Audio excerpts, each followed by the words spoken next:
How to link Epic Games account to Xbox account. The very first thing you want to do is to head over to any of the web browser. And then in the search bar, search for epicgames.com. Once you're in here, click on this profile icon at the top right corner. This interface will pop up. You have to enter your login credential, as in your email address and the password. After that, click on confirm. Once you have been logged into your Epic Games account, click on your profile once again, and then head over to account. Inside account settings, head over to apps and accounts. It will open up this page. Different applications and accounts will be available to you. The option of Xbox is also visible.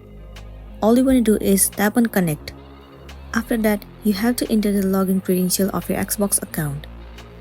And then you have to click on confirm.